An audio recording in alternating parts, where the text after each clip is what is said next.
Mr. President, infrastructure, court packing, crisis, Jim Crow, bipartisan. All words that we recognize. All words with fixed, long-established meanings. And all words whose meanings are currently being twisted unrecognizably. In the brave new world of the Biden administration and the Democrat Congress, the plain meaning of language is no longer so plain. Take the term infrastructure. Ask anybody what they think of when they think of infrastructure, and I can guarantee what they will tell you. Roads, bridges, waterways, maybe airports. I can also tell you what they won't think of. Medicaid expansion, support for big labor, free community college. Why?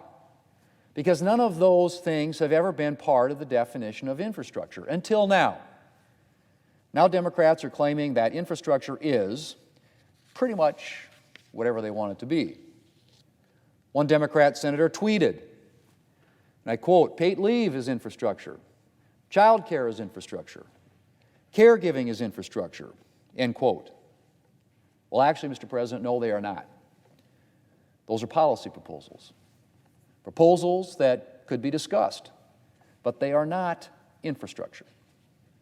Saying something is infrastructure doesn't make it so. And unfortunately, Democrats' redefinition of infrastructure, as Orwellian as it is actually less alarming than some of Democrats' other attempts at linguistic redefinition. Take court packing. Everyone who has ever sat through an American history class knows exactly what court packing refers to. Expanding the number of justices on the Supreme Court so that you can get the Supreme Court decisions that you want. President Franklin Delano Roosevelt proposed it in the 1930s, and it was defeated by a bipartisan majority of senators. And most thought the idea had been consigned to the ash heap of history until Democrats resurrected it during the Trump administration. Upset by the court's current makeup and worried that the court might not rubber stamp Democrat policies, a growing number of Democrats are getting behind the idea of court packing. But of course, they're eager to escape the negative connotations of the term. After all, President Roosevelt's court packing attempt is not exactly regarded as a shining moment of his presidency. And so in a move worthy of Orwell's 1984, Democrats are asking us to accept the fantastical notion that Republicans pack the court, indeed, pack the entire judiciary, and that Democrats are merely seeking to restore balance.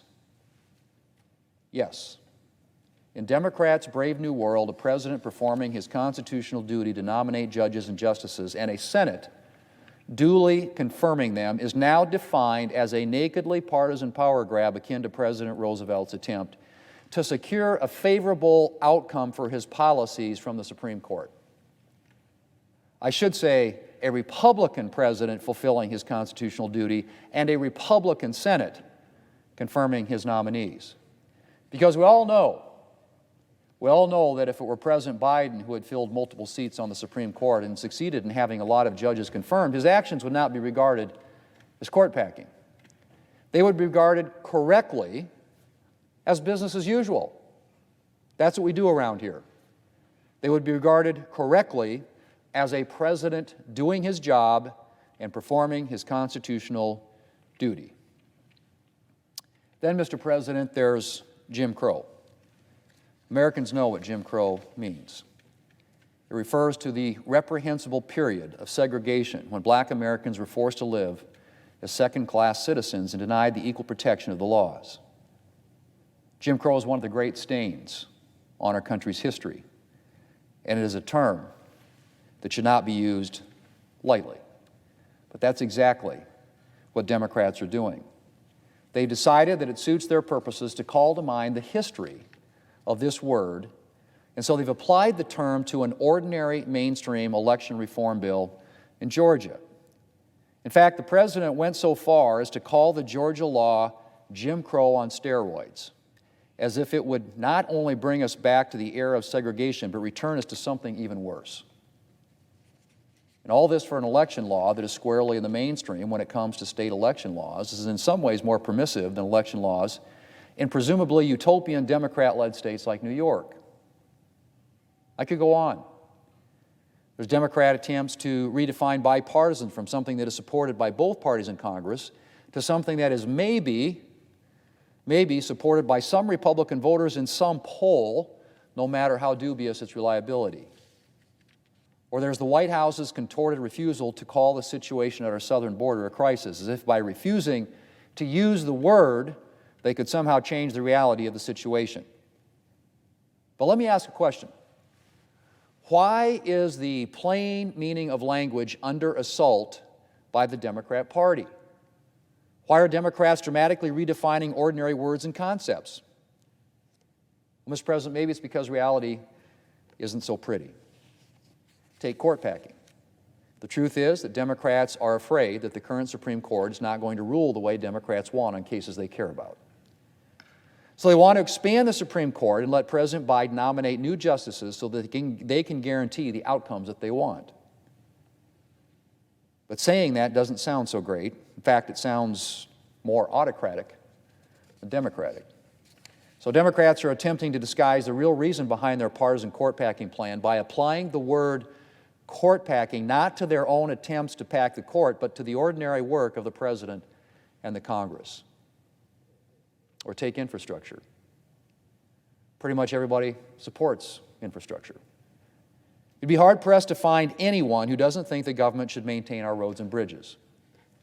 It will be a lot easier, on the other hand, to find people who think that maybe government shouldn't be in the business of substantially increasing spending or expanding into new areas of Americans' lives. So Democrats have chosen to disguise their plans for massive government spending and government expansion under the heading of infrastructure. After all, everybody supports infrastructure. So if they can sell their plans for government expansion as infrastructure, then they might be able to implement a lot of proposals that otherwise might not make it through Congress. Or take Jim Crow. With H.R. 1 and S. 1, Democrats are pushing to pass an election law that would federalize elections, inject a massive dose of partisanship into our election system, and give Democrats what they hope will be a permanent advantage in elections going forward. But obviously they can't say that. They can't suggest that we pass H.R. 1 to improve Democrats' electoral chances. So they've had to find another reason to push Americans to pass this bill. And so they've manufactured a crisis. States are passing dangerous election laws that harken back to Jim Crow, and we need Democrats' election bill to save the day. Sometimes wonder when the President is bashing the Georgia election law if he remembers that the legislature that passed that law was elected by the same voters who gave him the victory in Georgia and sent 2 Democrats to the United States Senate. Does he really want to call those voters racist? Mr. President, ultimately, Democrats' assault on language is about power. Change the language, and you can change the outcome and secure your political control. It's no coincidence that oppressive regimes have cracked down on speech and redefined it to suit their purposes, or that they've manufactured crises to keep the people in need of government. The problem for Democrats, Mr. President, is that there is no mandate for Democrats' far-left agenda.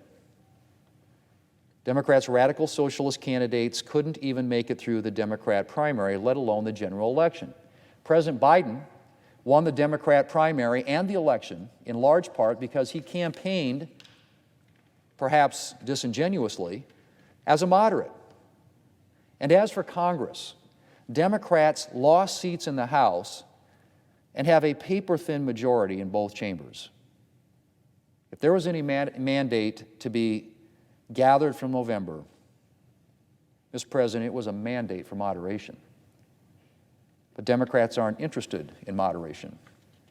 They are increasingly enthralled to the far left wing of their party, and they have a radical agenda to push, and possibly a very limited window in which to push it. And since there's no mandate for that agenda, they have to create one. And that is why we see Democrats redefining the very plain meaning of common words. Say that you don't like the makeup of the Supreme Court, and most Americans would say tough. That's the way the ball bounces sometimes in our democracy. Claim that Republicans engaged in court packing, on the other hand, and all of a sudden Democrats' radically partisan Supreme Court power grab seems a lot more acceptable. Mr. President, I get Democrats' passion for their politics. I feel pretty strongly about my political principles. But their manipulation of language to advance their politics is deeply disturbing. Instead of trying to pursue a radical agenda cloaked in misleading language, I'd suggest Democrats turn their efforts to bipartisan cooperation. As the November election made clear, that is what the American people are looking for.